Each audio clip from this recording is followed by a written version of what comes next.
1000 ஆண்டுகளை கடந்தும் இன்னும் சோழர்களுடைய அந்த நினைவு சின்னங்கள் பொக்கிஷம் போல இருக்கிறத பார்க்க முடியுது, நிலையா இருக்கிறத பார்க்க முடியுது. என்னென்ன விஷயங்கள்லாம் இதுல முக்கியமா பார்க்க வேண்டியது இருக்கு? சிறப்பம்சமா சோழர்களுடைய கட்டிடக்கலையில எதெல்லாம் பார்க்கலாம்? சோழர்கால கட்டிடக்கலைன்னு நம்ம சொல்லிட்டாலே இது உலக அளவுல இன்னும் நம்ம அந்த இதை ரீச் இப்பதான் ப்ரீகாஸ்ட்னு ஒன்று சொல்லிட்டு இருக்காங்க.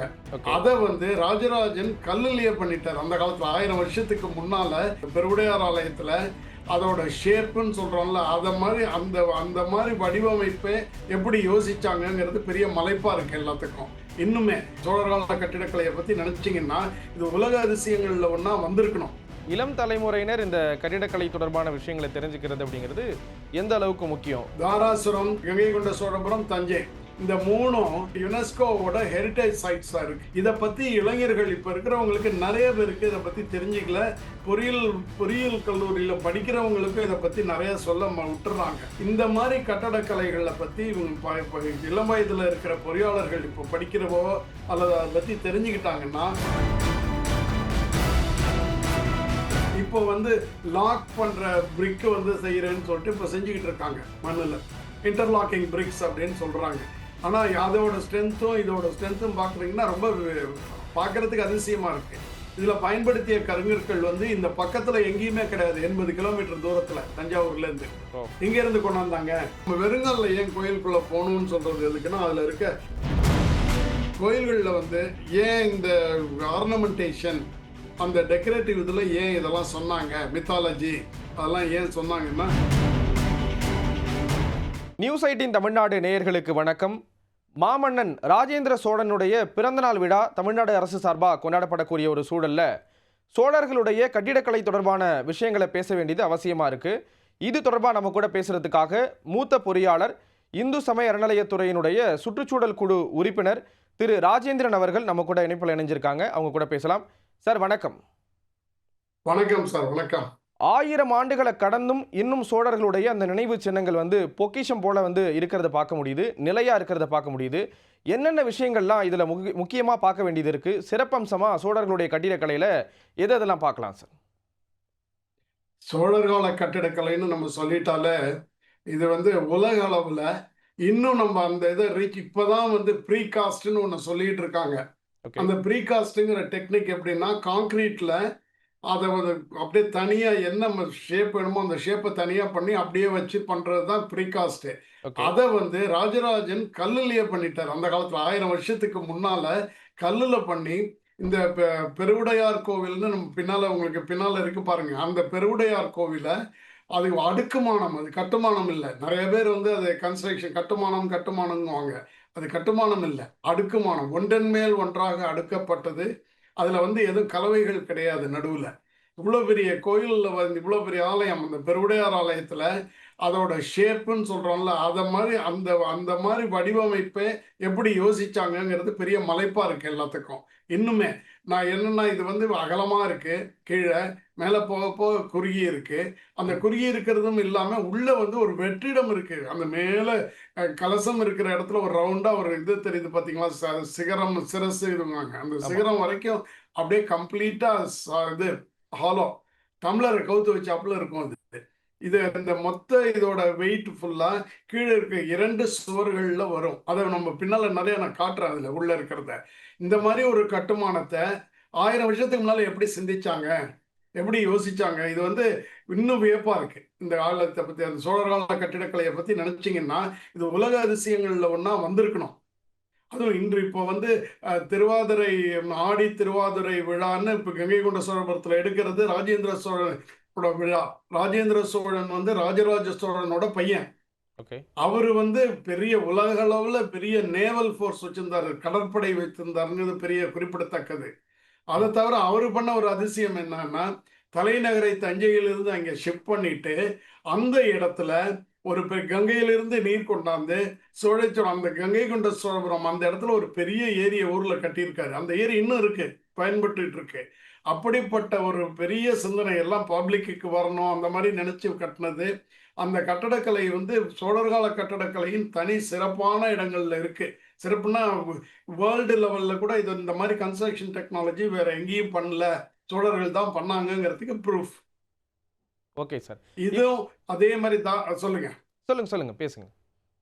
தாராசுரம், இந்த கங்கை கொண்ட சோழபுரம், தஞ்சை, இந்த 3ம் யுனெஸ்கோவோட ஹெரிடேஜ் சைட்ஸா இருக்கு. ஆமா. இது ஹெரிடேஜ் சைட்டுங்கிறது பாரம்பரியம், இது பண்றது, பாரம்பரியத்தை சின்னமா. காட்டுவது. இதை பத்தி இளைஞர்கள் இப்ப இருக்கிறவங்களுக்கு நிறைய பேருக்கு இதை பத்தி தெரிஞ்சுக்கல. பொறியியல் பொறியியல் கல்லூரியில படிக்கிறவங்களுக்கும் இதை பத்தி நிறைய சொல்ல விட்டுறாங்க. இது ஓகே. நம்ம இப்போ மாடர்னா இருக்கிற காங்கிரீட் அது இதுன்னு பேசுறாங்க. பட் அந்த காங்கிரீட்டோட லைஃப்னு பார்த்தீங்கன்னா 80 வருஷம் தான், 85 வருஷம் தான். காங்கிரீட் கம்பிலாம் போட்டு கட்டினாலும் ம். அதிகப்படி உள்ள துருப்பிடிச்சிடும். அந்த ம். துருப்பிடிக்காம இருக்கிறதுக்கு சில இதெல்லாம் இப்போ செய்ய வேண்டியது இருக்கு. பட் அது வந்து ஒரு தனி மனிதனின், சாதாரண மனிதனுக்கு அது வந்திருக்கா அப்படின்னு கேட்குறப்ப அது ஒரு கேள்விக்குறி. ஓகே. அதுதான் நான் சொல்றது. இந்த மாதிரி கட்டடக்கலைகளை பத்தி இவங்க இளம் வயதுல இருக்கிற பொறியாளர்கள் இப்போ படிக்கிறவோ அல்லது அதை பத்தி தெரிஞ்சுக்கிட்டாங்கன்னா, இதுல வந்து எதுவும் திருப்பி ஒரு 1000 வயதான 1000 வருஷம் உள்ள கோயில்கள் வந்து நம்ம மாவட்டத்திலேயோ நம்ம மாநிலத்திலேயோ எங்க போனாலும் இருக்கு. நிறைய இடத்துல ஒரு 10 கிலோமீட்டர் 15 கிலோமீட்டருக்கு ஒண்ணு தஞ்சை மாவட்டத்துல இருக்கு. இதுல ரிப்பேர் வந்து எப்படி பண்றாங்க? இதுல எதுவும், அதாவது நடுவுல இயற்கையின் சீற்றத்தாலோ அல்லது இடி விழுந்து அந்த மாதிரி ஏதாவது ஆச்சுன்னா என்ன பண்றாங்க அப்படிங்கறதெல்லாம் தெரியணும். சரி. சுண்ணாம்புல கட்டியிருக்காங்க. சுண்ணாம்புல இப்ப பெரிய கோவில், ஆவுடையார் கோவில், பெரிய கோவில் என்று சொல்லப்படக்கூடிய ஆவுடையார் கோவில், பெருவுடையார் கோவில் எந்த கலவையும் கிடையாது. ஒன்று மேல ஒன்று அடுக்கியிருக்காங்க. இது எப்படி பண்ணாங்க? இப்போ வந்து லாக் பண்ற பிரிக் வந்து செய்யறேன்னு சொல்லிட்டு இப்போ செஞ்சுக்கிட்டு இருக்காங்க மண்ணுல. இன்டர்லாக்கிங் பிரிக்ஸ் அப்படின்னு சொல்றாங்க. ஆனா அதோட ஸ்ட்ரென்த்தும் இதோட ஸ்ட்ரென்த்தும் பாக்குறீங்கன்னா ரொம்ப பார்க்கறதுக்கு அதிசயமா இருக்கு. இதுல பயன்படுத்திய கருங்கற்கள் வந்து இந்த பக்கத்துல எங்கேயுமே கிடையாது. 80 கிலோமீட்டர் தூரத்துல தஞ்சாவூர்ல இருந்து. ஓ! எங்க இருந்து கொண்டாந்தாங்க அப்படிங்கிறதும் கேள்விக்குறி. எப்படி கொண்டாந்தாங்க? அதுவும் இதெல்லாம் நாங்க வந்து நிறைய பொறியாளர்களோ அல்லது இதை பத்தி ஆராய்ச்சியாளர்களோ ஒரு முடிவு எடுக்கணும்னு நினைச்சா கூட முடியல. எல்லாம் அதுக்குள்ள தக்க ஆதாரங்கள் அதெல்லாம் நம்ம திரட்டுறதுக்கும் அதுக்கும் இதுக்கும் நிறைய கஷ்டமா இருக்கு மேட்சிங். இப்போ கல்லை எடுத்துக்கிட்டு இந்த கல் எங்க இருக்கு, அந்த கல் எங்க இருக்குன்னு பார்த்தா ஒரு 3 இடத்துல இருக்கு. நம்ம பெரிய கோயில்ல இருக்கிற அந்த ஆவுடையார் பெருவுடையார் கோயில்ல இருக்கிற கல்லோட இது சாம்பிள் நார்தாமலை பக்கத்துல இருக்கு. கடாரம் இந்த இடத்துல நம்ம இதுல இருக்க கொல்லிஹில்ஸ்ல இருக்கு, கொல்லிமலையில இருக்கு. ஓகே. நடுவுல வந்து வாலிகண்டாபுரம்னு ஒரு இடத்துல ஒரு மலை இது இருக்கு, அந்த இடத்துல இருக்கு. இங்க இருந்து இங்க இருந்து கொண்டாந்து இருப்பாங்களா அப்படிங்கிறது நம்மளால சொல்ல முடியல. நிலவழி நிலத்துல கொண்டாந்தாங்களா, இல்ல இங்க வடவாறுன்னு ஒரு இருக்கு, அந்த ஆறு வழியா கொண்டாந்தாங்களா அப்படிங்கிறதெல்லாம் பார்க்குறப்போ எல்லாமே நம்ம திட்டவட்டமா அதை வந்து முடிவெடுக்க முடியல. இதை வந்து ஒரு தனிப்பட்ட நபரா அதை ஆராய்ச்சி பண்ணணுங்கிறதும் கஷ்டம்.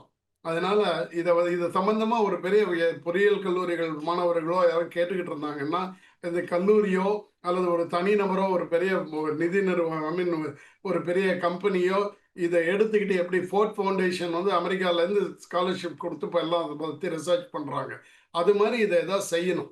நம்ம செஞ்சு தான் நம்மளுடைய பழைய நம்ம இருந்த முற்காலத்தில் 1000 வருஷத்துக்கு இருந்த நம்ம டெக்னாலஜி ரொம்ப அட்வான்ஸாக இருந்திருக்கோம். நம்ம அது அப்படியே சரி கீழே திருப்பி நம்ம பல காரணங்களால் நம்ம அதெல்லாம் இழந்துட்டோம். அதனால அது ஒரு பெரிய வியப்பான ஒரு விஷயம். அதை நம்ம இன்னும் முயற்சி செய்யணுங்கிறது இது நல்ல ஒரு வாய்ப்புக்கு இப்போ கொடுத்துருக்கிறதுல நீங்கள் இந்த இது ஆடி திருவாதிரை நேரத்தில் நம்ம கங்கை கொண்ட சோழபுரத்தை பற்றி நம்ம பேசணும்னு நினைக்கிறப்போ, கங்கை கொண்ட சோழபுரம் எதுக்காக பேசுகிறோம்? சோழர் காலத்து கட்டடக்கலைங்கிறதுக்கு தான். இவங்களோட அட்மினிஸ்ட்ரேஷன் அதெல்லாம் அப்புறம். அதுக்கு முன்னாடி அந்த இன்னும் நிற்கிறது நம்ம பார்த்துக்கிட்டே இருக்குதுன்னா கட்டடக்கலை அதுதான். சரி, நம்ம தொடர்வோம். நீங்க சொல்லுங்க. ஆமா சார். ராஜேந்திர சோழனுடைய அந்த பங்களிப்பு அப்படிங்கிறது எந்த அளவுக்கு முக்கியமானது? மற்ற ராஜேந்திர சோழன் பங்களிப்பு வந்து இது கட்டடக்கலையில வந்து அவங்க அப்பா கொடுத்த மாதிரி இல்ல. ஓகே. ஆனா அவருக்கு நிகராக நம்ம சொல்லணும்னு நினைச்சோம்னா, கங்கை கொண்ட சோழபுரத்துல இருக்கிற கோவில் வந்து கிட்டத்தட்ட இதுவும் அந்த பெருவுடையார் கோயில் மாதிரி தான் அந்த இருக்கு. ஆனா அதுல வந்து ஒரு வளைவு நளினம் இருக்கு. பெருவுடையார் கோயில்ல ஒரு கம்பீரம், அதுல ஒரு நளினம். இதுல ஒரு ஆணுக்கு இருக்கிற கம்பீரம், அது பெண்ணுக்கு இருக்கிற நளினம். அந்த கோயில் கங்கை கொண்ட சோழபுரம் அந்த ஒரு டெண்டர் ஒரு நளினம்னு சொல்றோம்ல, அது இருக்கு அதுல. அதை வந்து இவங்க செய்து அதை பிளான் பண்ணி பண்ணாங்களா, இல்லாட்டி அது மாதிரியே இது பண்ணணுமான்னு என்னன்னு தெரியல. பிளான் பண்ணி தான் பண்ணியிருக்கணும். ஏன்னா இவ்வளோ சாமர்த்தியமான தம்பதிகள்லாம் இருந்தப்போ அவங்க பண்ணது சும்மா செஞ்சிருக்க மாட்டாங்க. அது ஒரு வளைவு, ஒரு சைடில் ஸ்லோப்புன்னு சொல்லுவாங்க, கர்வு. அந்த கர்வு அந்த கோயிலில் இருக்கும். கங்கை கொண்ட சோழபுரத்துல. இதுல நீங்க உங்களுக்கு பின்னால இருக்க பெருவுடையார் கோயில்ல பாத்தீங்கன்னா ஸ்ட்ரைட் லைன்ஸ் பிரமிட் மாதிரி ட்ரங்கேட்டட் பிரமிட்ங்கிறாங்க. ஒரு பிரமிட கீழே 100 அடி 100 அடி இருந்து மேல வந்து 24 அடி 24 அடி உயரம் வந்து கிட்டத்தட்ட ஒரு 160 அடி உயரத்துக்கு அந்த பிரமிட் ஷேப்பை மட்டும் சொல்றேன். அதுக்கு கீழே இந்த கோயில பெருவுடையார் கோயில் உயரம் வந்து 218 அடி. அதுல அந்த கலசம் மட்டும் 18 அடி. இப்போ அதெல்லாம் இருக்கிறப்ப பார்க்குறப்ப நம்மளுக்கு வந்து இதெல்லாம் தெரிந்து செய்தது, டெக்னிக்கலா டிசைன்டு. இதை வந்து நம்ம ஏனோ தானோலாம் பண்ணல. ஸோ அப்படி பண்ணுறப்போ அவங்களுடைய டிசைன் நாலேஜ் எப்படி இருந்திருக்கும், அதுதான் வியப்பா இருக்கு. கண்டிப்பா சார். இது மாதிரி சோழர் காலத்தில் கட்டின எல்லா கட்டடங்களும் ஒரு வித்தியாசமானது. அதில் கட்டியிருக்க முறைகள் வேற பண்ணியிருக்காங்க. இதில் ரொம்ப முக்கியம் அஸ்திவாரம்னு சொல்கிறோம்ல, அடியில் தாங்குதளம். அது வந்து பெருவுடையார் கோயிலுக்கு வந்து வெறும் 5 அடி தான், 1.5 மீட்டர்ஸ். இவ்வளோ பெரிய ஆழத்தில் இப்போ வந்து அந்த இடத்த எப்படி எடுத்தாங்க? அது வந்து ஒரு சுண்ணாம்பு கல்பாறை இது உள்ள இது பாறைகள், சுண்ணாம்பு பாறைகள் உள்ள இடம். இதை எப்படி தேர்வு பண்ணாங்க? அது அந்த கேள்விக்கு பதில் இல்லை, பதில் கண்டுபிடிக்க முடியல. அந்த காலத்தில் கடல் இங்கே இருந்தது, அரியலூர் வரைக்கும் இருந்ததுன்னு சொல்றத நம்ம கேள்விப்பட்டிருக்கோம். சரித்திர ஆராய்ச்சியாளர்லாம் சொல்லியிருக்காங்க. அப்படிப்பட்ட கல் அந்த கடல் இருக்கிறப்ப தான் இந்த மாதிரி சுண்ணாம்பு பாறைகள் அமையறதுக்கு வாய்ப்பு. அந்த சுண்ணாம்பு பாறை தஞ்சையில் அந்த இடத்துல மட்டும் எப்படி ஒரு பக்கத்தில் ஒரு 100 மீட்டர் தள்ளனா கிடையாது, 100 மீட்டர் கிழக்கையோ மேற்கையோ தெற்கையோ வடக்கையோ கொண்டு போனால் கிடையாது. இந்த இடத்துல இருக்குதுங்கிறத எப்படி கண்டுபிடிச்சாங்க? அவங்களுடைய தெளிவான சாயில் மெக்கானிக்ஸ், மண்ணை பற்றிய அறிவு இருந்திருக்கு. அதுதான். ஸோ இது மாதிரி நம்ம படிக்கிட்டே போகலாம். கண்டிப்பா சார். நீர் மேலாண்மையிலையும் சோழர்கள் வந்து சிறந்து விளங்கியிருக்காங்க.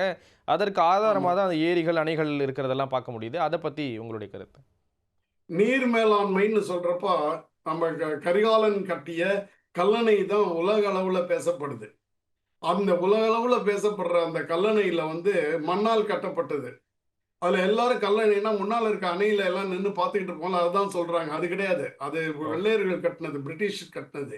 அந்த பக்கம் கொள்ளிடத்துக்கு ஓவர்ஃப்ளோ ஆகுது பார்த்தீங்களா, தண்ணி வெள்ளம் இருக்கும், அது போகும். அதை எப்படி கட்டினாங்கங்கிற டெக்னிக் பார்த்தீங்கன்னா, அதில் வந்து பெரிய பெரிய பாறாங்கற்களை போட்டு அந்த மணலில் இறங்கும், கீழே இறங்க இறங்க மேலே கல்லுகளை போட்டு திருப்பி பண்ணியிருக்காங்க. அப்படி போட்டு ஒரு தடுப்பு அணை தான் பண்ணியிருக்காங்க. அந்த தடுப்பு அணை கல்லணை நிரம்பி வெள்ளம் வர்றப்ப காவேரியில் அதில் போயிடும். அந்த இது சீப்பேஜ் டேம் சாதாரண நாட்களில் கீழே வந்து அந்த மணல் இதுக்கு நடுவில் கற்பாறைகளுக்கு நடுவில் இருக்கிற கேப்பில் அப்படியே நீர் ஊற்று மாதிரி போயிட்டே இருக்கும். அது பேர் சீப்பேஜ் டேம்னு பேர். இதை வந்து அவங்க பண்ணியிருக்காங்க. இந்த இதை வந்து வியந்து பார்த்தது பிரிட்டிஷர்ஸ். இதை பார்த்துட்டு தான் இந்த டெக்னாலஜியை எல்லா இடத்துக்கும் பயன்படுத்தியிருக்காங்க ஐரோப்பாவில். ஸோ இந்த மாதிரி நம்ம நீர்மா அது ஒன்று. அடுத்தது அந்த இடத்துலேருந்து வரும் தண்ணீரை வாய்க்கால்களில் ஏரிகளில் தேக்கி வைத்து ஏரியிலேருந்து ஒவ்வொரு ஊருக்கும் தனித்தனியாக கொண்டு போகிற குமிழி தூம்புன்னு ஒன்று சொல்லியிருக்காங்க. இப்போ நிறையா ஏரிகளில் நீங்கள் பார்ப்பீங்க 2 கருங்கல் நிற்கும். அந்த கருங்கல்ல பார்த்தீங்கன்னா அதில் துளைகள் இருக்கும். அதுக்கு நடுவில் இருக்கிறதுல அந்த கீழே வந்து ஒரு குழவி மாதிரி ஒரு இது கல்லில், நம்ம குழவின்னு வீட்டில் சொல்கிறோம் பார்த்தீங்களா, ஆட்டுக்கல்லில் வச்சுருக்குது அந்த குழவி மாதிரி ஒரு அமைப்பு. அதை மேலேருந்து அந்த ஒரு பெரிய குச்சியிலையோ கம்பியிலையோ கட்டியிருப்பாங்க. அது மேலே தூக்கிடுவாங்க. தூக்குனா தண்ணி அந்த கீழே இருக்கிற குழி வழியாக உள்ளே போகும். அந்த குழியிலேயே சேரை பிரிப்பதற்கான சேர் போக்கின்னு ஒன்று இருக்குது, நீர் போகிறது ஒரு இது இருக்குது, அந்த மாதிரி அமைப்பு. அதெல்லாம் அதை உள்ளே விட்டு அப்படியே தண்ணி எந்த ஊருக்கு போகணுமோ அந்த வாய்க்கால திறந்து விடுவாங்க. அடுத்தது இன்னொரு ஊரா 20 அடி 30 அடி தள்ளி இன்னொரு இருக்காது, அது மாதிரி 2 கருங்கல் இருக்கும், அதில் எடுப்பாங்க. இந்த மாதிரி இந்த செய்த கரிகால் சோழன் காலத்தில் பண்ண 2000 வருஷத்துக்கு முன்னால் பண்ண நீர்ப்பாசன முறை இன்றும் பயன்பட்டு கொண்டிருக்கிறது. அதுதான் பெரிய அதிசயம். 2000 வருஷமா அது இதில் இருந்துகிட்டு இருக்கு, ஆக்டிவாக இருக்குங்கிறப்போ எவ்வளோ ஒரு பெரிய ஒரு தொலைநோக்கோட பண்ணியிருக்காங்க. அதுதான் வியக்கத்தை இருந்தது நம்மளோட நீர் மேலாண்மை. அது ஒன்றே போதும், இவ்வளோ பிரதி அந்தந்த ஊருக்கு வேண்டிய வாய்க்கால்களில் தண்ணி போகிறாப்புல வச்சு அவ்வளோ பண்ணியிருக்காங்க. Okay sir. அதே போல் ஒவ்வொரு மன்னர்களுக்கும் ஒவ்வொரு பாணியில் வந்து கட்டடக்கலையை வந்து மேற்கொண்டுட்டு இருந்தாங்க. பல்லவர்கள் ஒரு மாதிரி இருப்பாங்க, முகலாயர்களுடைய கட்டடக்கலை அப்படிங்கிறது ஒரு பாணி இருக்கும். அதுலேருந்து இந்த சோழர்களுடைய கட்டிடக்கலை பாணி அப்படிங்கிறது எந்த அளவுக்கு வித்தியாசப்பட்டு இருக்கு? சோழர் காலத்து கட்டிடக்கலை வந்து 1000 வருஷத்துக்கு முன்னாலே கட்டின பெருவுடையார் கோயில் ஒன்று தான். அதை வச்சே நான் பேசுகிறேன். காரணம் என்னென்னா அதை மிஞ்சி வேறு எந்த கட்டடமும் கிடையாது சோழர் காலத்தில். அந்த ஆண்டு 1000 வருஷத்துக்கு முன்னால் உலகத்திலேயே 2வது உயரமான கட்டடம் அதுதான். காரணம் என்னன்னா, அதுக்கு முன்னால முதல் கட்டடம்ங்கிறது கொரியால இருந்திருக்கு. மரத்தால் கட்டப்பட்டது. ஓகே. இது வந்து கருங்கற்களால் கட்டப்பட்டு, கலவைகள் இல்லாமல் ஒன்றன் மேல் ஒன்று அடுக்கப்பட்டு, இது வந்து லூஸ் ஜாயிண்ட்ஸ் அப்படின்னு சொல்லுவாங்க. அந்த மாரி லூஸ் ஜாயிண்ட்ஸா பண்ணி, அத அப்படியே இந்த பிரமிட் ஷேப்புக்கு கொண்டாந்து, அதுல மேல கொண்டு போய் வச்சு, அந்த சிகரத்துல இருக்கிறது ஒரே கல் அது ஒரு கல் இல்ல. 8 ஒரு ஆரஞ்சு சொலை மாரி இருக்கிறது மேல அடுக்கி, அந்த அந்த கருங்கற்கள வந்து மேல மட்டும் இவங்க நாயக்கர்கள் பீரியட்ல மட்டும் இது பண்ணிட்டாங்க. அதுக்கு மேல கலவை பூசித்தாங்க. கார பூசித்தாங்க அதுல. அது அவங்க தான் சில விஷயங்கள்ல அதுல காரையெல்லாம் பூசி பண்ணது. ஆனா முதல்ல சோழர்கள் வந்து வெறும் கருங்கற்கள் தான் வச்சு கட்டியிருக்காங்க. அது இருக்கு. மேல இருந்து பார்க்கிறப்போ அதெல்லாம் தெரியுது. அந்த அப்படிப்பட்ட கருங்கற்கள் வந்து இங்க பக்கத்துல கிடையாது. அதாவது எதுல கொண்டாந்துருக்காங்க, கொண்டாந்து செதுக்கி வைக்கணும். கருங்கற்கள்ல பண்ற வேலை வந்து எப்போதுமே ஒரு தவறு செய்தால் அந்த கருங்கல் உடைஞ்சிருச்சுன்னா திருப்பி வேற கல் தான் வைக்கணும். அப்படி இருக்கும்போது அதுவும் தஞ்சை பெரிய கோயில்ல உள்ள பெருவுடையார் கோயில்ல இருக்க பெரிய அதிசயம் என்னன்னா, கற்களை வைத்த பிறகு அதுல சில இது ஷேப் பண்ணியிருக்காங்க. ஸோ அது இன்னும் எவ்வளோ கஷ்டம். அதுல செய்யற அந்த அந்த சிற்பியோட திறமை எப்படி இருக்கணும்? அதெல்லாம் யோசிச்சு பாருங்க. ஸோ இதனால தான் என்ன சொல்றது, பல்லவர்கள் வந்து கருங்கற்கள வந்து குடவரை கோயில்கள் பண்ணாங்க. அந்த கருங்கற்களை பயன்படுத்தி மேல கோயில கட்டுனாங்க அவங்க. அதே கருங்கல்லயே இருக்கும் எல்லாம். அதே மாரி அடுத்த பாண்டியர்களும் அதுக்கு பின்னால வந்தது. அவங்கள தொடர்ந்து வந்தது சோழர்கள். சோழர்கள் செஞ்சது என்னன்னா, உயரமா போக போக கருங்கற்கள மேல கொண்டு போறதுக்கு இன்னும் சில சிரமங்கள் இருந்திருக்கும். தஞ்சை பெருவுடையார் கோயில முதல்ல கட்டின பிறகு திங்கிங் பிக்னு சொல்றோம்ல, இப்ப பெரிய அளவில் சிந்திங்க, அதுக்கப்புறம் இது பண்ணுங்க கட்டுங்கன்ட்டு. ஸோ அந்த சிந்தனைக்கே நம்ம அதுக்கு பாராட்டணும். அவ்வளோ பெரிய கோயில் உலகத்திலேயே பெருசுன்னு சொல்லி 1000 வருஷத்துக்கு முன்னால முதல்ல 2வது கட்டடம்னா எப்படி இருக்கும் நினைச்சு பாருங்க. இப்போ வேர்ல்டுல டாலஸ்ட் டவர் இதுல சொல்றோம், துபாயில இருக்கு, சைனால இருக்குன்னு சொல்றோம். அது ஒரு பெருமையா சொல்றாங்க, அவங்க நாகரிகத்தின் சின்னமா சொல்றாங்க. நம்ம 1000 வருஷத்துக்கு முன்னால கட்டினதுக்கு நம்ம எப்படி சொல்லிட்டு இருக்கணும்?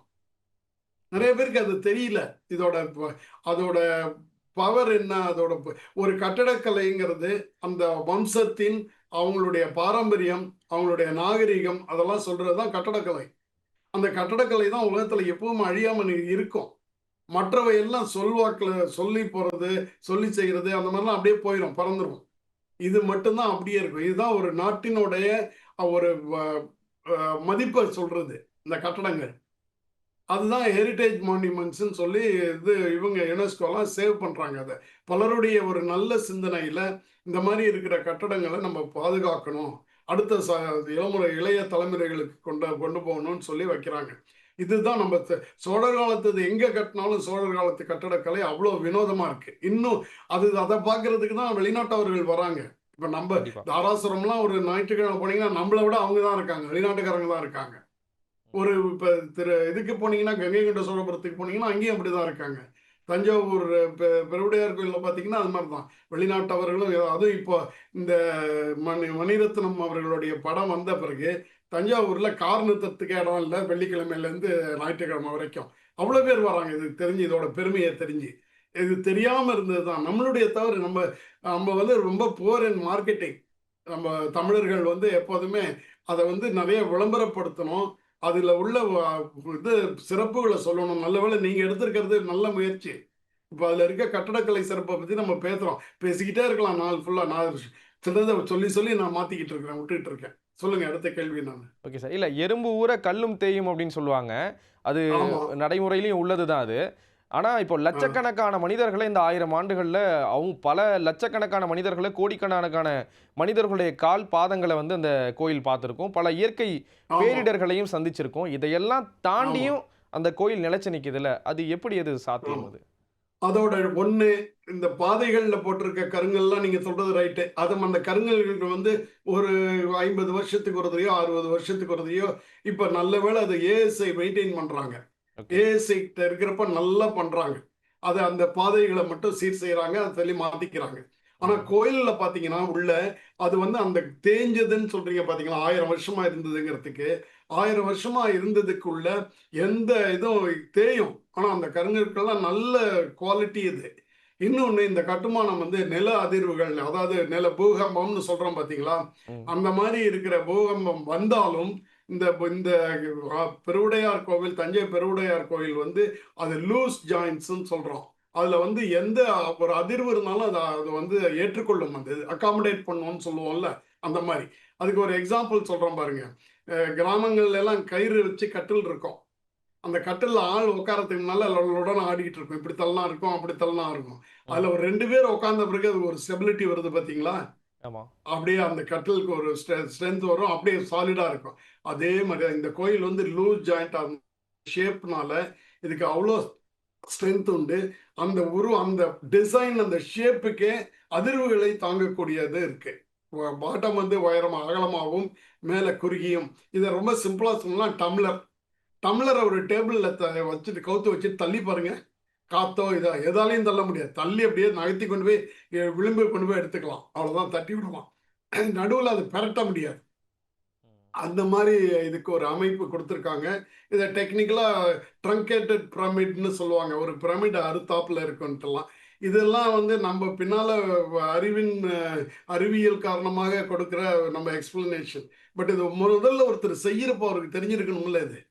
அதை நினைக்கிறப்ப தான் வியப்பா இருக்கு. இது அதனால தான் இந்த இந்த அதாவது இன்னொன்று வந்து இந்த தஞ்சை பெருவுடையார் கோயில் வந்து நில அதிர்வுகள்லாம் வரும் அப்படிலாம் சொல்றதெல்லாம் இங்கே வாய்ப்புகள் கம்மி. காரணம் என்னன்னா, ஆறுகள் வடக்கே இருந்து நில அதிர்வு வந்தால், பெங்களூருக்கு நான் கர்நாடகா அங்கேருந்து வந்தாலும் ஆறுகளை தாண்டி வரணும். ஆறுகளில் பெரிய கொள்ளிடம், காவேரி, அது மாதிரி நிறைய ஆறுகள் இருக்கிறப்ப மணல் வந்து ஜாஸ்தி இருக்கும். அதுல வந்து அந்த அதிர்வுகள் குறையும். இங்க வர்றதுக்குள்ள அந்த இது இருக்காது, வாய்ப்புகள் இல்லை. இது வந்து நமக்கு தெரிஞ்ச அறிவு. அதுக்கு மேல இயற்கை இருந்ததுன்னா நம்ம ஒன்றும் செய்ய முடியாது. ஆனா அந்த இயற்கையில எதுவும் ஆகாது. அந்த ஒரு தைரியமும் ஒரு துணிவும் இருக்கு. துணியோட சொல்ல முடியும் என்னால. Okay sir. இளம் தலைமுறையினர் இந்த கட்டிடக்கலை தொடர்பான விஷயங்களை தெரிஞ்சுக்கிறது அப்படிங்கிறது எந்த அளவுக்கு முக்கியம்? குறிப்பா பார்த்தீங்கன்னா, நீங்க தஞ்சை பெரிய கோயில் பத்தி கூட நெறைய பேர் பேசுவாங்க. ஆனா, ராஜேந்திர சோழன் கட்டின கங்கை கொண்ட சோழபுரம் பத்தி அதிகமா பேசப்படலையோ அப்படிங்கிற ஒரு கேள்வி இருக்கு. அதுக்கு காரணம் என்னன்னா, கங்கை கொண்ட சோழபுரம் வந்து அதுக்கு நிறைய பேர் அதை பார்க்காம இருந்தாங்க ரொம்ப நாள் வரைக்கும். ம். கடந்த ஒரு 20, 30 ஆண்டுகளுக்குள்ள தான் அது வந்து பெயர் பெற்று நிறைய அதுக்காக ஏஎஸ்ஐ எல்லாம் எடுத்து எல்லாம் செய்றாங்க. அதுக்கு முன்னால இருந்ததுல வந்து இதுக்கு இங்க தஞ்சை பெருவுடையார் கோவில் என்ன டெக்னிக்ல பண்ணாங்களோ அதே டெக்னிக் தான். இங்க வேலை செஞ்சவங்க தான் அங்க செஞ்சிருக்காங்க. ம். ஏன்னா அதுக்குள்ள சில நம்ம ஆதாரங்களை நம்ம சொல்ல முடியும். அப்படி போய் அவங்க செய்யறப்போ அந்த இடத்தில் இருக்கும் அந்த கற்களை அது இதே மாதிரி தான் கருங்கற்களை வச்சு தான் கட்டியிருக்காங்க. அதுலேயே ஷேப்பு பார்த்தீங்கன்னா இப்படி கீழே சதுரமாக இருக்கும். சதுரம் போக போக போக குறைஞ்சி மேலே போனோடனே அது வட்டமாயிரும். அந்த மாதிரி ஒரு அமைப்பு அதை வந்து கன்சீவ் பண்றதுன்னு சொல்லுவாங்க. எப்படி அதை ஒரு மனசுல தோண்டி செஞ்சாங்க. அதனால தான் அது இன்றும் தாங்கிக் கொண்டிருக்கிறது. இந்த மாதிரி விஷயங்களை நம்மளுடைய இளைய சமுதாயம், அதாவது பொறியாளர்கள், பொறியியல் பட்டதாரிகளோ, பொறியியல் படிச்சுக்கிட்டு இருக்கவங்களுக்கோ இதை பத்தி தெரியணும். இதுல என்ன இருக்கு, டெக்னாலஜி என்ன. ஏன்னா இப்ப நம்ம நிறைய பேருக்கு வந்து அதை பத்தி ஆராய்ச்சி செஞ்சு அது என்ன இருக்கோ அதை செய்யணும், நம்ம அந்த முயற்சி இல்லை. நிறைய பேர் வந்து அந்த மாதிரி முதல்ல யோசிச்சவங்க கூட இப்போ வந்து அதை செய்யறதுக்குன்னு ஒரு துணிவு வேணும். அதை பத்தி ஆராய்ச்சி பண்றதுக்கும் ஒரு இது. சும்மா இருக்கிற நாட்கள்லாம் போய் நம்ம பார்க்கலாம். எல்லாருமே போய் பார்த்தீங்கன்னா ரொம்ப ஒரு வித்தியாசமான அனுபவம் கிடைக்கும் அந்த இதுல. ஒரு நீங்க ஒரு ஆலயத்துல போய் இருக்கிறப்போ ஒரு சாஸ்திரத்துக்குன்னு சொல்லுவாங்க. ஆனா அது சயின்டிபிக்கா ஹெல்த்துக்கும் அதுதான். காலையில வந்து வெயில் அடிக்கிற நேரத்துல வந்து நீங்க இதுல நடக்குன்னு சொல்லுவாங்க. பாறை அந்த இது கீழே கல் போட்டிருப்பாங்க, அதுல நடக்கணும். பக்கத்துல புல்தரை இருக்கும். இரவு நேரங்கள்ல இந்த வெயில முடிஞ்ச பிறகு அதுல வந்து புல்ல நடந்து போகணுங்குவாங்க. இது நம்ம வெறுங்கால்ல ஏன் கோயிலுக்குள்ள போகணும்னு சொல்றது எதுக்குன்னா, அதுல இருக்க எனர்ஜி வந்து உங்க பாடிக்கு வரணுங்கிற ஒரு முக்கியமான இது. அதை தவிர கோயில்கள்ல வந்து ஏன் இந்த ஆர்னமெண்டேஷன், அந்த டெக்கரேட்டிவ் இதில் ஏன் இதெல்லாம் சொன்னாங்க, மித்தாலஜி அதெல்லாம் ஏன் சொன்னாங்கன்னா, அது அந்த காலத்தில் வந்து படிப்பறிவுங்கிறது கிடையாது. எல்லாம் படத்தை பார்த்து செஞ்சாங்க. அந்த மாதிரி இருக்கிறப்போ அங்கே நடக்கிற விஷயங்களை அந்த வீட்டில் இருக்க பெரியவங்க கூட்டிகிட்டு போய் பிள்ளைங்களை கூட்டிகிட்டு போய் இதெல்லாம் இது புராண கதை, இந்த இது மாதிரி கண்ணப்பர் கதை அதெல்லாம் இங்கே இருக்கு. அதெல்லாம் சொல்லுவாங்க ஒவ்வொன்றா. மன்மதன் கதை. அவங்க படங்க அந்த காலத்தில் டிவி கிடையாது, ரேடியோ கிடையாது, எதுவுமே கிடையாது. அவங்களுக்கு ஒரே பொழுதுபோக்கு இதுதான். அப்படி இருக்கப்ப இந்த மாதிரி விஷயங்களை பள்ளியிலிருந்து விடுமுறை நாட்கள்ல கூட்டிகிட்டு போய் ஆசிரியர்கள் வந்து அவங்களுக்கு தெரிஞ்ச அவங்க சொல்லணும், இல்லாட்டி தெரிஞ்சவங்களை கூட்டிகிட்டு வந்து சொல்லணும். அந்த மாதிரி விஷயங்களை செய்யணும் நம்ம. அதெல்லாம் தொடர்ந்து செஞ்சுக்கிட்டே இருந்தால் நம்ம பாரம்பரிய கலை, பாரம்பரிய நாகரீகம், நம்ம என்னென்னலாம் நல்லது செஞ்சோமோ அதெல்லாம் இப்போ பின்னால் இளைஞர்களுக்கு தெரிய வரும். இளைஞர்களுக்கு தெரிஞ்சுக்கிட்டாங்கன்னா அப்புறம் அதை விடமாட்டாங்க. அது அந்த நம்பிக்கையும் இருக்குது. அதை பற்றி தெரிஞ்ச பிறகு அதனால அதை செய்யணும்னு ஒரு முயற்சி செய்ய அவங்க வந்துடும். அதை நம்ம தான் காரணம் அதுக்கு. அதை நம்ம காட்டணும் அதெல்லாம். ஏன்னா நான் கன்ஸ்ட்ரக்ஷன் சம்பந்தம் மட்டும்தான் பேச போகிறேன். அதில் இருக்கிற அதிசயங்களை பற்றி பேச போகிறேன். அடுத்தது இந்த பாருங்க, இந்த ஆலயத்தை வந்து மேலிருந்து பார்க்கறது. இது வந்து உங்களுக்கு கிடைக்காத ஒரு இது பார்த்தா எப்படி இருக்குன்னு பார்த்தீங்கன்னா, இதில் இந்த நீட்டம், இது அகலம் வந்து 120 அடி, நீளம் வந்து இந்த கட்டடம் கட்டியிருக்க இடம் வரைக்கும் பார்த்து அந்த வெளி கோபுரம் வரைக்கும் பார்த்தீங்கன்னா 300 அடி, 300 மீட்டர், சாரி, அகலம் 120 மீட்டர், இது 300 மீட்டர். அதை எப்படி அந்த காலத்தில் பண்ணியிருக்காங்கிறத காட்டுறேன் பாருங்க. இது பின்பக்கத்திலேருந்து பார்க்கறது. கட்டமைப்பை நிர்வகிக்கும் சட்டங்கள் ஆண்டு அல்லது நூற்றாண்டுகள் வேகத்துடன் மாறாது. அவை இயற்கையின் அடிப்படை தத்துவம், பேசிக் பிரின்சிபிள்ஸ் நாங்கள் சொல்றது. அது அடிப்படை தத்துவம் மாறவே மாறாது. மேலே தூக்கின கல்லோ ஏதோ கீழே வந்துதான் ஆகணும். புவியீர்ப்பு விசையால் கீழே விடணும். அதை விழாம இருக்கிறதுக்கு தான் தாங்கி பிடிக்கிறோம். அந்த தாங்கி பிடிக்கிற விதங்கள் தான் வேற. அதை இந்த கோயில் எப்படி பண்ணியிருக்காங்கன்னு பார்க்க. இவரை முதல்ல நம்ம வணங்கணும். ராஜராஜன் இவர் தான் பெரிய எல்லாத்துலேயும். இவர் இவ்வளோ பெருசாக சிந்திக்கலைன்னா இவர் சொல்லி தான் அந்த ஸ்தபதியார் பண்ணியிருப்பாரு. அதுக்காக இவரை முதலில் நாம் வணங்க வேண்டும். பெரிய உலக அளவில் ஒரு இதை கொடுத்தவர். அடுத்தது பெரிய ஆர்கிடெக்ட்னு சொல்லுவாங்க, சீஃப் ஆர்கிடெக்ட், என்ஜினியர். அதில் குஞ்சரமல்ல ராஜராஜ பெருந்தச்சன். அடுத்தவர் பேர் நித்திய வினோத பெருந்தச்சன், கண்டராதித்த பெருந்தச்சன். குஞ்சரமல்ல ராஜராஜ பெருந்தச்சன் தான் சீஃப் ஆர்கிடெக்ட். அவரோட அசிஸ்டன்ட் நித்திய வினோத பெருந்தச்சன். தினம் புதுசாக ஏதோ செய்வார். அதனால அவர் பேர் நித்திய வினோத பெருந்தச்சன், கண்டராதித்த இந்த 3 பேர் தான் ராஜராஜனின் கனவை. குஞ்சரமல்ல ராஜராஜ பெருந்தச்சன் தான் ராஜராஜன் கனவை இந்த 2 பேரை வச்சுக்கிட்டு அப்படியே கொண்டாந்து நினைவாக்குனது. அதில் வந்து அவங்களுக்கு கிரெடிட் கொடுத்துருக்காங்க பாருங்க. இந்த வடக்கு புறம் ஒரு கீழே வடக்கு வாசல்லேருந்து தள்ளி குஞ்சர மல்ல ராஜராஜ பெருந்தச்சன். இப்போ நம்ம படிக்க முடியும். அந்த காலத்து தமிழ் 1000 வருஷத்துல ஒன்றும் பெரிய மாற்றங்கள் இல்லை, சின்ன சின்ன மாற்றம் தான். அது தெரியுதா? அதை பார்த்துக்கங்க. அதுலதான் ரொம்ப முக்கியமானது. அதாவது இந்த இடத்துல ராஜராஜ குஞ்சர மல்ல பெருந்தச்சன் இந்த இடத்துல வரும். ராஜராஜ பெருந்தச்சன், குஞ்சர மல்ல ராஜராஜ பெருந்தச்சன். இதை வந்து ஒரு கிரெடிட் கொடுக்குறாரு. அந்த காலத்தில் அந்த மனுஷன் வந்து இவருக்கு சீஃப் ஆர்கிடெக்டுக்கு இந்த இடம் கொடுக்குறாரு. அதே பெரிய விஷயம். இதை பாருங்க, இப்போ ஒரு பிரெஞ்சு ஆர்கிடெக்ட்ஸ் 1980 வந்து இந்த இடத்துல இருந்து இதெல்லாம் ஃபுல்லாக மெஷர்மெண்ட் எடுத்து அவங்க வரைஞ்சிருக்காங்க. அவங்களுக்கு அதிசயம், இது எப்படி இவ்வளோ ப்ரொபோர்ஷனேட்டாக அந்த காலத்தில் அளவுகள் துல்லியமாக பண்ணியிருக்காங்க. இதை பாருங்க, ஒரு எக்ஸாம்பிள். இதோட உயரம் 60 மீட்டர். அந்த 60 மீட்டருக்கு அப்படியே ஒரு ஆர்க் அடித்தா 120 மீட்டர். 120 மீட்டர் சதுரத்துக்கு நடுவில் மூலை விட்டங்களை போட்டோம்னா அது மையப்புள்ளி, அந்த இடத்துல தான் லிங்கம் இருக்கு. அடுத்த ஸ்கொயர் அதே 120 அடி 120 அடி, அது மையம் புள்ளிகள் இருக்கிற இடத்துல தான் நந்தி மண்டபம் இருக்கு. இப்போ இருக்கிற நந்தி மண்டபம் இல்லை, ஒரிஜினலாக சின்னதாக இருந்துச்சு. அந்த நந்தியை எடுத்து இப்போ வராகிக்கு பக்கத்தில் இருக்க பிரகாரத்தில் வச்சிருக்காங்க. அடுத்தது வந்து பார்த்தீங்கன்னா வாயில் இருக்கு, 2 உள்ள இருக்கிற, அது பேர் ராஜராஜன் திருவாயில்னு பேர். அதுக்கு அடுத்தது பாருங்க, இந்த ராஜராஜன் திருவாயில் மையக்கோடு வந்து கரெக்டாக 120 மீட்டர்ல போகுது, 240 மீட்டர் அது வரைக்கும். அடுத்தது 60 மீட்டர்ல மேற்கு புறம் வந்து அதுல இருக்கிறாப்புல முதல்ல வந்து கேரளாந்தகன் வாயில்னு பேரு. அந்த கேரளாந்தகன் வாயில்ங்கிறது இந்த இருக்கு பாருங்க, இதுதான் கேரளாந்தகன் வாயில். இதுதான் கேரளாந்தகன் வாயில். இந்த வாயில் இது வந்து ராஜராஜன் திருவாயில். இதோட மேற்கு புறம் இந்த இது 60 மீட்டர். இதுல 240 + 60ன்னா 300. 300க்கு 120 மீட்டர் ஆகும் இது இந்த கேம்பஸ். இதை வந்து எப்படி இவ்வளோ துல்லியமா பண்ணியிருக்காங்க அப்படிங்கிறது இன்னும் நாங்க எல்லாமே திருப்பி யோசிச்சுட்டு இருக்கோங்க இதெல்லாம். ஓகே. அதுல நாங்க ஒரு லோடு கால்குலேஷன்லாம் போட்டோம். அதில் பார்த்தீங்கன்னா இந்த தரை தாங்குதளம்னு சொல்லுவோம், திறன்னு. இது வந்து இப்போ மேலேந்து வர்ற லோடு, இந்த மொத்தமாக வர லோடு 47.4 டன்ஸ் பர் மீட்டர் ஸ்கொயர்னு பேர். அது 1 மீட்டர் சதுரத்துக்கு ஸ்கொயருக்கு 1 மீட்டருக்கு 47 டன் வருது மொத்த வெயிட் மேலேருந்து. அது கீழே பார்த்தீங்கன்னா அதோட தாங்குதிறன், தரையோட தாங்குதிறன் வந்து 162 மீட்டர், கிட்டத்தட்ட 4 மடங்கு. இது 4 மடங்குல கொஞ்சம் குறையும். சரி 3.8 மடங்கு வச்சிங்கன்னா இதை தாங்குது. இந்த இடத்த எப்படி தேர்ந்தெடுத்திருக்காங்க அதுங்கிறது, அதுவும் வியப்பு. விந்தையிலும் விந்தை இது. பெரிய கோயில்ல வந்து எது அதிசயம்னா இதெல்லாம் தான் அதிசயம். இப்ப பாருங்க, தஞ்சை பெருவுடையார் கோயில்ல ஃபவுண்டேஷன் வந்து கீழே கற்களை போட்டு, கற்களுக்கு நடுவுல மணலை போட்டு, ஆடாம அசையாம அப்படியே இது மாதிரி போட்டுட்டு அப்படியே கொண்டாந்துருக்காங்க. 5 அடி உயரம்.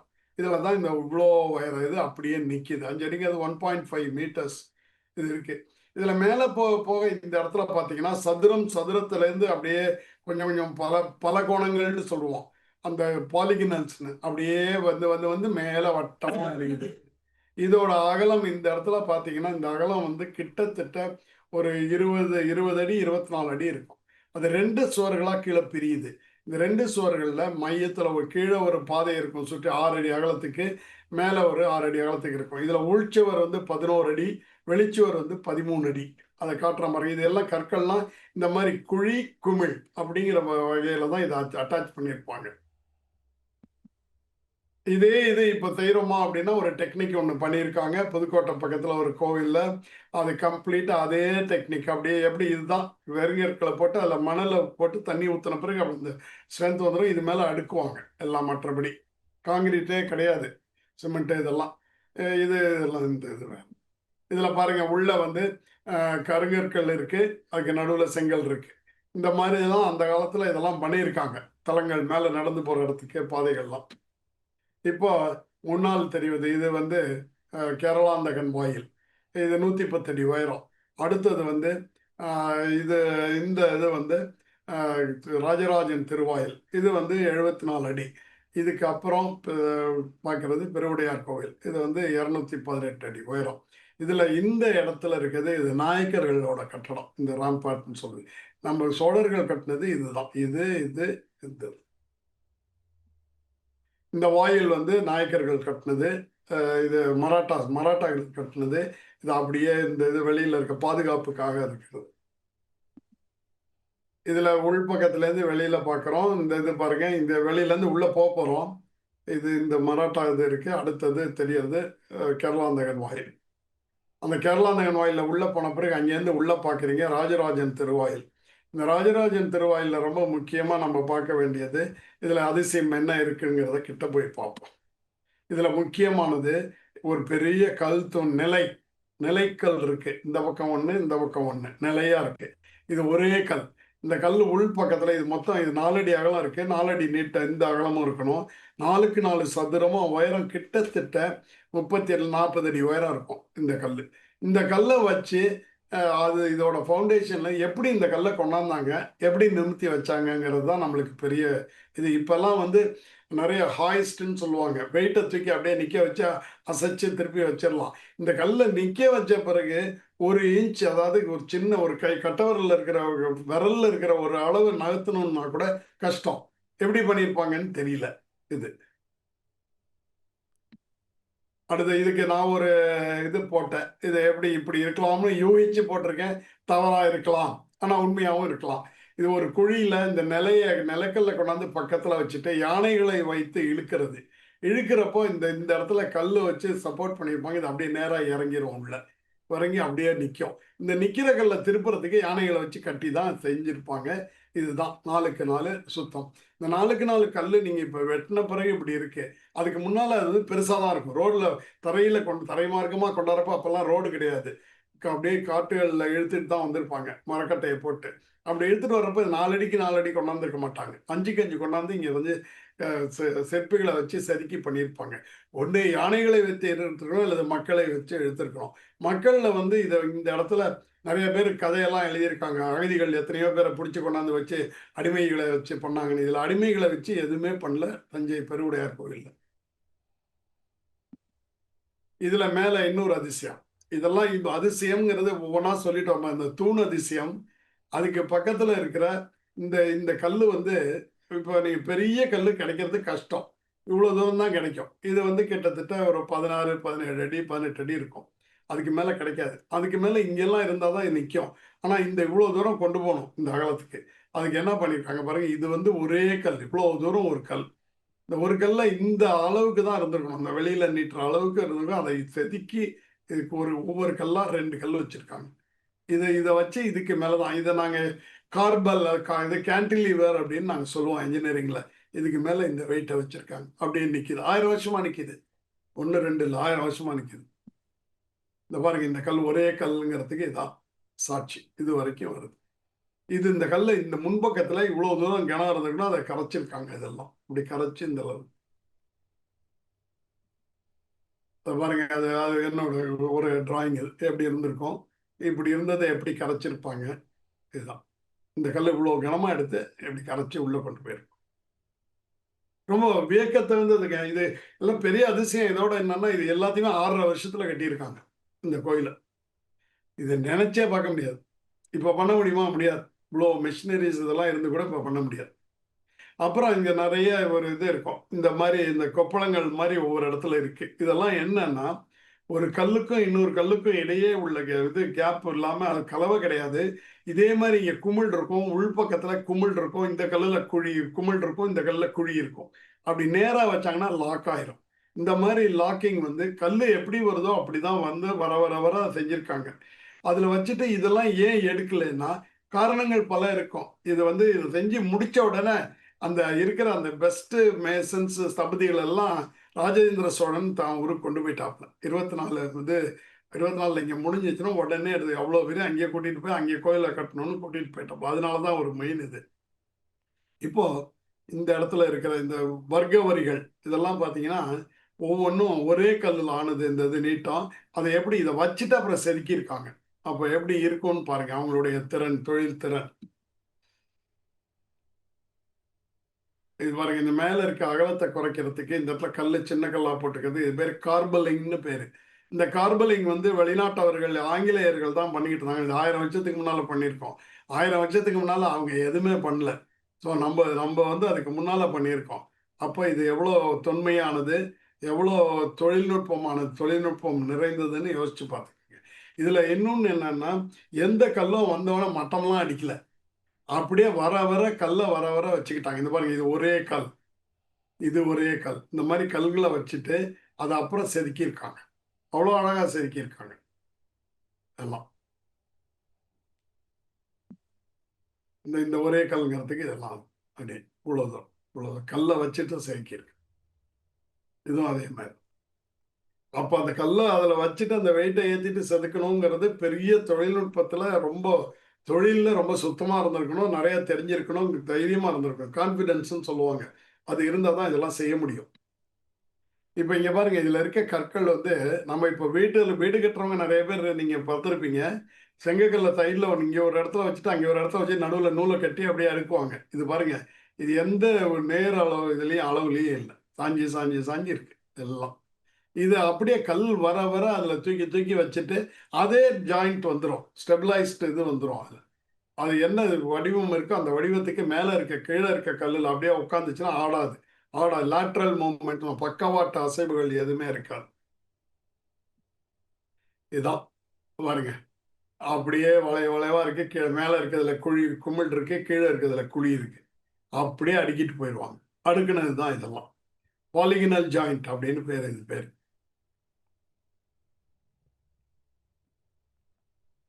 இதுவும் அதேதான். குழி, குமிழ், இது நாக்கு.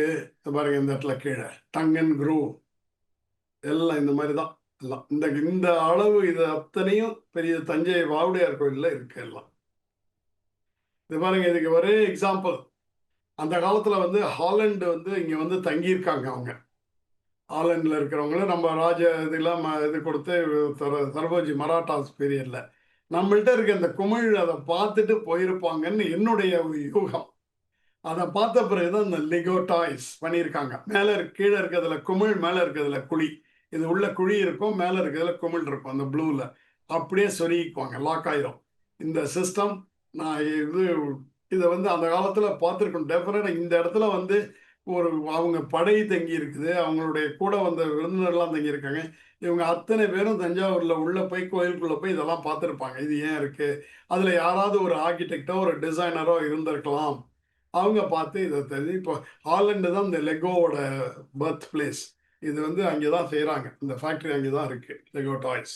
வரும் அடுத்த சந்ததிகளுக்கு தலைமுறைக்கும் தெரியும். இது தொடர்பான புகழை வந்து கடத்தணும் அப்படிங்கிறது ஒரு முக்கியமான விஷயம். எல்லாரும் இதை பத்தி தெரிஞ்சுக்கணும் முக்கியமான இந்த அப்படிங்கிறத இந்த வலியுறுத்தி நோக்கம்.